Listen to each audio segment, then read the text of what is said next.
Hello guys, അപ്പോൾ ഞാൻ ഇന്ന് ഉണ്ടാക്കാൻ പോകുന്ന ഒരു സിമ്പിൾ ആയിട്ടുള്ള ഒരു കുക്കർ ബിരിയാണിയാണ്. വെറും 20 മിനിറ്റ്സിൽ ഞാൻ എൻ്റേതായിട്ടുള്ള രീതിയിലാണ് ഉണ്ടാക്കുന്നത്. എല്ലാവരും ചെയ്യുന്ന കുറച്ച് ഇൻഗ്രീഡിയൻസ് മാത്രം വെച്ചിട്ടാണ് ഞാൻ ചെയ്യുന്നത്. 2-3 സവോള, ഇഞ്ചി, വെളുത്തുള്ളി, ഇങ്ങനെ നമ്മുടെ ആവശ്യത്തിനായിട്ടുള്ള പച്ചമുളക്. പിന്നെ എന്താ, നമ്മൾ കുക്കർ എടുത്ത് വയ്ക്കുക, നെയ്യ് ഒഴിക്കുക, സൺഫ്ലവർ ഓയിലാണ് ഞാൻ യൂസ് ചെയ്യുന്നത്, അത് ഒഴിക്കുക, ഹോൾ സ്പൈസസ് ഇടുക, സവാള ഇടുക, പിന്നെ അതൊന്ന് സോട്ടായി വരാൻ വേണ്ടിയിട്ട് കുറച്ച് മാത്രം സോൾട്ട് ഇടുക. ഒന്ന് ജസ്റ്റ് ഒന്ന് കളർ ചേഞ്ച് ആയാൽ മതി, ഒത്തിരി അങ്ങ് വഴണ്ട് വരണ്ട.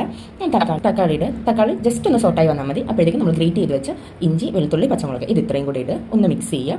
അത് കഴിഞ്ഞ് നമ്മൾ കുറച്ച് തൈര് ഒഴിക്കുന്നുണ്ട്. ഞാൻ തൈര് ഓപ്ഷനിലാണ്, ഞാൻ കുറച്ച് തൈരും കുറച്ച് ലെമൺ സ്ക്വീസ് ചെയ്ത് ഒഴിക്കുന്നുണ്ട്.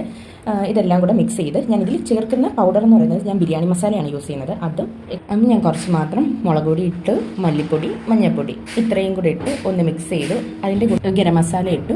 ഇതിവിടെ ഞങ്ങൾക്ക് കുറച്ച് എരി ഇഷ്ടമായതുകൊണ്ട് ഞാൻ കുറച്ച് പെപ്പർ പൗഡർ കൂടി ഇടുന്നുണ്ട്. ഇതിൻ്റെ എല്ലാം ഒരു പച്ച കുത്തു മാറുന്നത് വരെ ഒന്ന് മിക്സ് ചെയ്തിട്ട് ചിക്കൻ ഇടുക. ചിക്കൻ ഇട്ട് ഒന്ന് മിക്സ് ചെയ്ത് നമ്മൾ വെള്ളം ഒന്നും ഒഴിക്കുന്നില്ല, ചിക്കനിന് തന്നെ വെള്ളം ഇറങ്ങും. അടച്ച് വയ്ക്കുക. ഒരു വെയിറ്റ് ഇടണ്ട, ജസ്റ്റ് അല്ലാണ്ട് നമ്മളൊന്ന് ക്ലോസ് ചെയ്ത് വെച്ചിരുന്നാൽ മതി. റൈസ് ഞാൻ ഒരു 45 മിനിറ്റ്സ് മുന്നേ തന്നെ സോക്ക് ചെയ്ത് വെച്ചിട്ടുണ്ടായിരുന്നു. അതിൻ്റെ ഇടയ്ക്ക് ഏട്ടൻ വരുന്നുണ്ട് സാലഡ് ഉണ്ടാക്കാമെന്നും പറഞ്ഞിട്ട്.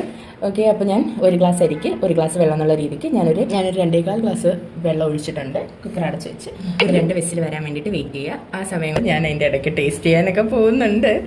പിന്നെ ഞങ്ങളുടേതായിട്ടുള്ള കുറേ വിശേഷങ്ങളൊക്കെ പറഞ്ഞു, അങ്ങനെ കുറേ സൊറയൊക്കെ പറഞ്ഞിരുന്നു.